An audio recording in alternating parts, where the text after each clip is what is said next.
Di abad ke-21, kita telah melihat bagaimana dahsyatnya perkembangan teknologi di berbagai belahan dunia, baik tentang teknologi komputer, biologi, kimia, manufaktur, sipil, dan sebagainya.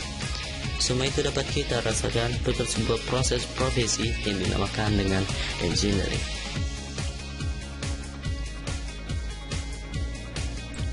Engineering adalah suatu aktivitas analisis dan desain yang dilakukan berbagai orang dalam berbagai bidang dengan memanfaatkan kaidah-kaidah ilmu sains yang mereka punya, serta dengan menggunakan energi, material, motion, dan informasi yang ada, semuanya untuk menciptakan produk yang dapat memecahkan permasalahan dalam masyarakat.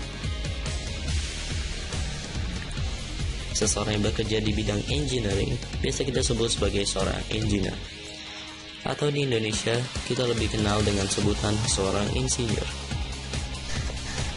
Problem solving adalah kunci utama dari sosok seorang engineer.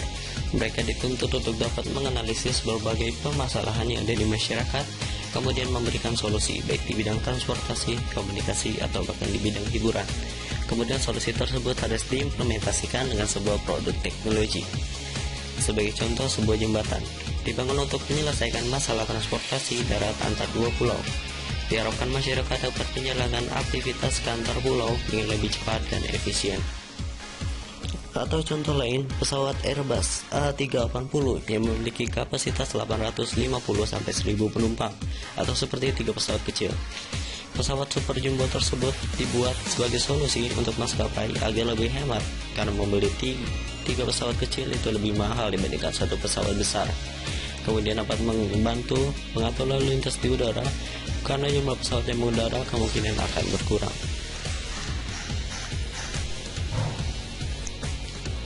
Seorang engineer mempunyai metode khusus dalam bekerja dan berpikir, baik secara sistematis maupun metodologis, yaitu dikenal dengan metode engineering.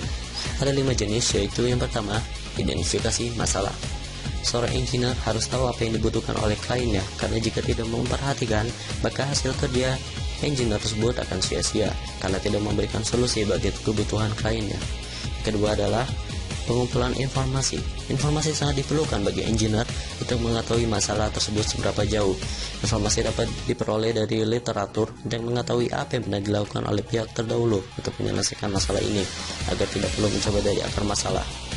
Yang ketiga adalah membuat hipotesis. Hipotesis berguna sebagai pengembangan ide terhadap masalah tersebut. Dengan hipotesis, kita dapat menduga cara penyelesaian solusi tersebut dan dapat melakukan eksperimen dari dasar hipotesis yang kita punya. Yang keempat adalah melakukan eksperimen. Hipotesis kita jadikan acuan, kemudian kita modifikasi ke dalam eksperimen yang kita buat.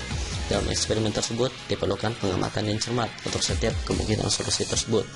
Dan yang terakhir adalah membuat desain. Karena sebagai engineer, kita harus mengimplementasikan suatu solusi ke dalam suatu produk teknologi. Terakhir, seorang insinyur yang baik harus membuat solusi yang lebih baik dari pengembangan teknologi yang sudah ada, karena teknologi-teknologi baru muncul setiap harinya. Solusi produk tersebut harus bisa diimplementasikan dari beberapa disiplin ilmu dengan bekerja sama antar keahlian, dan tentunya harus dapat menjadi produk yang paling kompetitif di dunia global. Jadi, insinyur yang baik itu selain mempunyai jiwa problem solver, dia juga harus mempunyai jiwa teamwork atau kerjasama dan juga inovator.